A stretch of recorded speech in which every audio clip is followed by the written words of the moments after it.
ఇప్పుడు బండి సంజయ్ గారు మాట్లాడినా బీజేపీ వాళ్ళు మాట్లాడినా ఎట్లుందంటే వాళ్ళు వచ్చినాకనే మనకు బొట్టు పెట్టు నేర్పించిండ్రు, వాళ్ళు వచ్చినాకనే మనకు గుళ్ళకు పోవడం అనేది అలవాటైంది, వాళ్ళు వచ్చినాకనే దేవుణ్ణి వాళ్ళే కొత్తగా ఏదో మనకు పరిచయం చేసిండ్రు అన్నంత బిల్డప్ ఇస్తారు. నేను ఒకటే మిమ్మల్ని కోరేది, మనం కూడా హిందువులమే, మనం కూడా హిందూ ధర్మాన్ని బలంగా నమ్మేటోళ్ళమే. కానీ వాళ్ళ లెక్క రాజకీయం కోసం మాత్రం దేవుణ్ణి ఎన్నడూ వాడుకోలేదు. యాదాద్రి లక్ష్మీ నరసింహస్వామి దేవాలయాన్ని ప్రపంచమే అబ్బురపరిచే విధంగా కట్టినా దాన్ని రాజకీయం చేయాలని చెప్పి కేసీఆర్ గారు ఎన్నడూ కూడా ప్రయత్నం చేయలేదు. దేవుణ్ణి ధర్మాన్ని శ్రద్ధతోని అకుంఠితమైన భక్తితోని కొలిచే వాళ్ళు దేవుణ్ణి రాజకీయాల్లో గుంజరు. ఇవాళ దిగజారుడు రాజకీయం చేస్తున్నారు బండి సంజయ్ గారు. ఒకసారి మీరు ఆలోచన చేయండి. 5 ఏళ్లలో కరీంనగర్ పార్లమెంట్ సభ్యుడిగా బండి సంజయ్ గారు కరీంనగర్ పార్లమెంటుకి ఏం చేసిండు? ఈ ప్రశ్నకు సమాధానం చెప్పే సత్తా ఉందా? నేను డిమాండ్ చేస్తున్నా, కరీంనగర్ వేదికగా బండి సంజయ్ గారిని సవాల్ చేస్తా ఉన్నా. బండి సంజయ్ గారు, స్థలం మీరు చెప్పండి, టైం మీరు చెప్పండి, మీరు ఎక్కడికి చెప్తే అక్కడికి మా వినోదన్న వస్తాడు. వినోదన్నతోని ముఖాముఖి బహిరంగ చర్చకు రా. నువ్వేం చేసినావు నీ 5 ఏళ్లు ఎంపీగా కరీంనగర్ లోక్సభ స్థానానికి? వినోద్ కుమార్ గారు ఏం చేసిండ్రో సవాల్ విసురుతా ఉన్నాం. బీఆర్ఎస్ తరఫున రా, చెప్పు. వచ్చి కావాలంటే మేమే హాల్ బుక్ చేస్తాం, మేమే మొత్తం ఇంతజాం చేస్తాం. రా, వచ్చి మా వినోదన్నతోని ఒక్క డిబేట్లో, సబ్జెక్ట్ కూడా నీ ఇష్టం, సబ్జెక్ట్ కూడా నీ ఇష్టం, హిందీయా ఇంగ్లీషా తెలుగా నీ ఇష్టం. ఏం మాట్లాడతారు పోయి నాకు అర్థం కాదు. ఒక్క మాట్లాడితే మతం అంటాడు. నేను ఒకటి అడుగుతున్నా, మతం అయితే వేములవాడలో రాజన్న దేవాలయం లేదా? కరీంనగర్ లోక్సభ పరిధిలో వేములవాడలో రాజన్న దేవాలయం లేదా? ఇల్లందకుంటలో హుజూరాబాద్లో ఇల్లందకుంటలో రాములవారి దేవాలయం లేదా? ఎక్కువ దూరం లేదు, పక్కనే సొప్పదండిలో కొండగట్టులో అంజనాలయం లేదా? మరి ఈ 3 గుడులున్నాయే, 5 పైసలు తెచ్చినవా? నరేంద్ర మోడీని అడిగి 5 ఏళ్లలో 5 పైసలు తెచ్చినవా? ఒక్క గుడి గట్టలే, ఒక్క బడి గట్టలే, మీదికెళ్ళి బిల్డప్ ఒకటి. నేను ఇంకొక మాట అడుగుతున్నా, గంగుల కమలాకరన్ ఇక్కడనే ఉన్నాడు.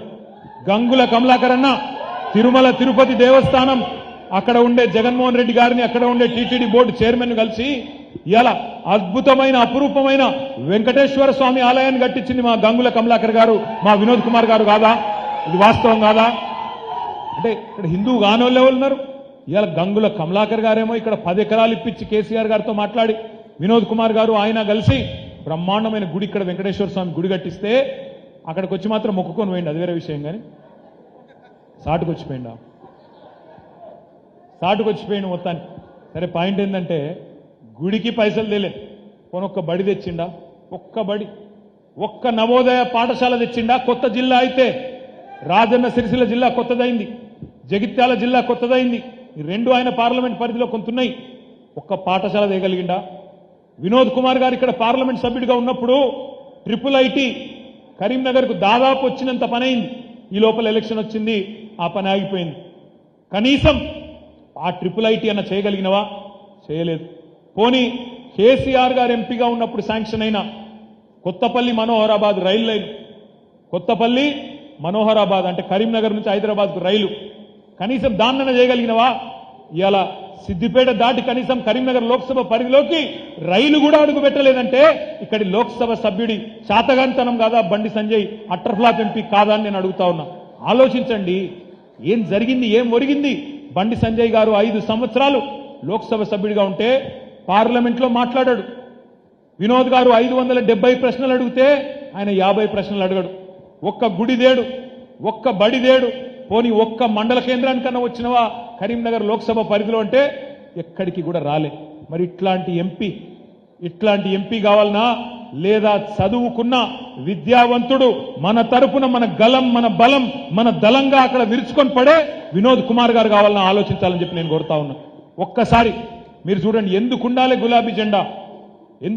గులాబీ జెండా పార్లమెంట్లో అంటే గత 10 ఏళ్లలో లోక్సభలో మనం ఎన్ని ప్రశ్నలు అడిగినాం, బీజేపీ వాళ్ళు ఎన్ని అడిగినరు, కాంగ్రెస్ వాళ్ళు ఎన్ని అడిగినరో ఒక్కసారి చూడండి. ఇది వినోద్ గారు బండి సంజయ్ గారి మధ్యన తేడా. వినోద్ గారు 5 ఏళ్లలో 106 చర్చలలో పాల్గొన్నాడు. 553 ప్రశ్నలు అడిగిండు తెలంగాణ తరపున. మీరెందుకు మాకు రావాల్సిన ఇయ్యరు అని నిలదీసిండు. మాకు రావాల్సిన ఇయ్యండి చట్టపరంగా అని అడిగిండు. 10 ప్రైవేట్ మెంబర్ బిల్లులు పెట్టిండు. చదువుకున్న వాడైతేనే పెట్టగలుగుతాడు, అది ఇంకోటి పెట్టలేడు.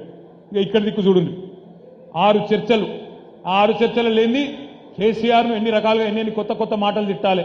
కాసిం చంద్రశేఖర్ రజ్వీ అనాలి, ఇంకో బూత్ మాట తిట్టాలి, అదొకటి. క్వశ్చన్లు 57. ఆ 57 క్వశ్చన్లు కూడా ఏమడుగుతాడు?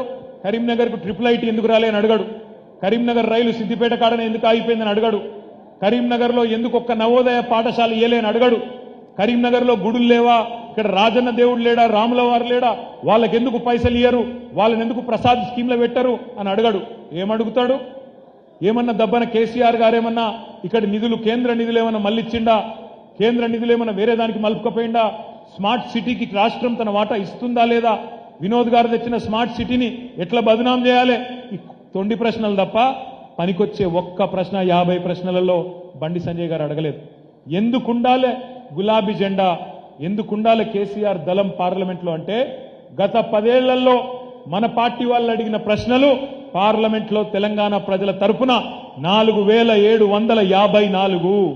అదే కాంగ్రెస్ వాళ్ళు 1271, బీజేపీ వాళ్ళు 190 ప్రశ్నలు. ఎందుకుండాలంటే రేపు తెలంగాణ గలం వినిపించాలంటే, తెలంగాణ దళం తన పని చేయాలంటే, తెలంగాణ బలం ఉండాలంటే తప్పకుండా అక్కడ గులాబీ జెండా ఎగరాలే. కరీంనగర్లో కూడా ఖచ్చితంగా బోయిన్పల్లి వినోద్ కుమార్ గారు గెలిచి తీర్తనే మన లోక్సభకు కూడా మన పార్లమెంట్ కూడా లాభం జరుగుతుందనే మాట నేను మీకు విజ్ఞప్తి చేస్తున్నా. ఇంకొక మాట కూడా నేను మీకు విజ్ఞప్తి చేస్తా ఉన్నా. ఇష్టం వచ్చినట్టు మాట్లాడతారు కాంగ్రెస్ వాళ్ళు. శాసనసభ ఎన్నికలకు ముందు, అసెంబ్లీ ఎలక్షన్స్ ముందు ఏమన్నారు? బీజేపీ బీఆర్ఎస్ ఒకటే, బీజేపీ బీఆర్ఎస్ ఒకటే, కలిసిపోయినాయి మొత్తం, వీళ్ళు వాళ్ళు ఒకటే, బీ టీం. ఇది వాళ్ళ మాట. నేను అడుగుతా ఉన్న బ్రదర్స్, మీరందరూ ఒకసారి యాద్ చేసుకోండి. మొన్న జరిగిన అసెంబ్లీ ఎన్నికల్లో బండి సంజయ్ని ఓడించింది ఏ పార్టీ? బండి సంజయ్ని ఓడించింది ఏ పార్టీ? ధర్మపురి అరవింద్ ఓడించింది ఏ పార్టీ? ఈటెల రాజేందర్ ఓడించింది ఏ పార్టీ? రఘునందన్ రావు ఓడించింది ఏ పార్టీ? సోయం బాబురావు ఓడించింది ఏ పార్టీ? రాజా సింగ్ను కూడా దాదాపు ఓడించింది ఏ పార్టీ? వీళ్ళందరూ 30 మార్కాన్లు 32 మార్కాన్లు బీజేపీలు ఉన్న వాళ్ళందరినీ ఓడగొట్టింది మనమేనా కాదా? బీఆర్ఎస్ఏనా? మరి ఓడగొట్టింది మనమైతే వానికి మనకు పొత్తుంది, వానికి మనకు అండర్స్టాండింగ్ ఉందంటే ఏం లెక్క? ఇంకోటి కర్మగాలి, కేసీఆర్ గారు కూడా ఓడిపోయింది ఎవరి చేతిలో? బీజేపీ చేతులనే కదా. మరి మనకు వానికి ఏమైనా పొత్తుంటే, కామారెడ్డిలో కేసీఆర్ గారు మన నాయకుడు ఒక అనామకుడు చేతిలో ఓడిపోతుంటే చూస్తా ఊరుకుంటామా? వాళ్ళకు మనకేమైనా అండర్స్టాండింగ్ ఉంటే? ఇంతకంటే చిల్లర మాట ఇంకోటి ఉంటుందా? అసలు ఎవరికున్నదండి అవగాహన? నాకు తెలియక అడుగుతా. పోయినసారి కరీంనగర్ లోక్సభలో ఏం జరిగింది? 2019లో ఇక్కడ కాంగ్రెస్ ఓట్లన్నీ బదలాయించలేదా బీజేపీకి? బండి సంజయ్కి ఆనాడు కాంగ్రెస్ ఓట్లు మొత్తం వేయించలేదా? పొన్నం ప్రభాకర్ గారు మొత్తం డిపాజిట్ కోల్పోలేదా? పక్కన నిజామాబాద్లో కూడా అరవింద్ గారికి మొత్తం కాంగ్రెస్ ఓట్లు బదలాయించలేదా? జగిత్యాలలో జీవన్ రెడ్డి గారికి 60,000 ఓట్లు వస్తే పార్లమెంట్ కాడికి వచ్చే వరకు 10,000 ఓట్లు వచ్చిన మాట వాస్తవం కాదా? కాంగ్రెస్ ఓట్లు అటు తబాదల కాలేదా? మ్యాచ్ ఫిక్సింగ్ కాలేదా? ఇది వాస్తవం కాదా? ఈసారి కూడా మళ్ళా అదే చేసే ప్రయత్నం చేస్తారు. ఈసారి కూడా మళ్ళా చేస్తారు. హుజురాబాద్ ఉప ఎన్నికలో కూడా జరిగిందని సునీల్ రావు గారు యాద్ చేస్తున్నారు. హుజురాబాద్ ఉప ఎన్నికలు చేయలేదా? ఈటెల రాజేందర్ గారిని గెలిపించేందుకు ఆనాడు బల్మూరి వెంకట్ అనే ఒక పిల్లగాన్ని పెట్టి 3,000 ఓట్లు డిపాజిట్ గల్లంతైంది. వాస్తవం కాదా? బీజేపీ గెలుపులో ఈ రాష్ట్రంలో అడుగడుగున కాంగ్రెస్ పాత్ర ఉంది. కానీ బీజేపీని నిలువరించిన ఒకే ఒక్క పార్టీ మన పార్టీ, మన కేసీఆర్ గారి దళం అనే మాట నేను మీకు గుర్తు చేస్తున్నా. ఇంకొక మాట కూడా నేను చెప్తున్నా మీకు. ఎన్ని మాటలు మాట్లాడినండి ఎలక్షన్ ముందు? బీ టీం అంటారు. నేను ఒక్కటి అడుగుతున్నా, ఎందుకు బీ టీం? ఎట్లా బీ టీం? వాళ్ళు ఒక్కటే చెప్తారు, అరెస్టు చేయలేదు, మీ నాయకురాలిని అరెస్టు చేయలే. నేను అడుగుతా ఉన్నా, నిజంగానే బీ టీం అయితే అసలు కేసు ఉంటుండేనా? నిజంగా బీ టీం అయితే కేసు పెడుతురా? మనం అరెస్టు కాలేదు అంటే సుప్రీంకోర్టుకు పోయి స్టే తెచ్చుకుంటే అరెస్టు కాలే. ఇలా దాన్ని పట్టుకొని కథలు సృష్టించి సిలువలు పలువలు చేసి లేనిది ఉన్నట్టు ఉన్నది లేనట్టు. వాస్తవం ఏంది? ఎవరితోనున్నారు? ఇదే రాహుల్ గాంధీ, ఇదే రేవంత్ రెడ్డి. అదానీ అనట ఆయన ఏమేమని తిట్టినరు? ఏమేమన్నారు అన్నాడు? అదానీ మోడీ ఒకటే, అదానీ వేరు ప్రధాని వేరు కాదు, ఇద్దరు ఒకటే. అదానీ దోసుకొని సొమ్ము 609వ స్థానం నుంచి 2వ స్థానానికి ఎదిగిండు. మొత్తం ప్రపంచంలో 2వ కుబేరుడు అయ్యిండు. దానికి కారణం మోడీ. అదాని దొంగ, ఆయన మీద జేపీసీ ప్రోబ్ వేయాలి, స్కామ్ ఇదంతా అన్నోళ్ళు వీళ్ళే.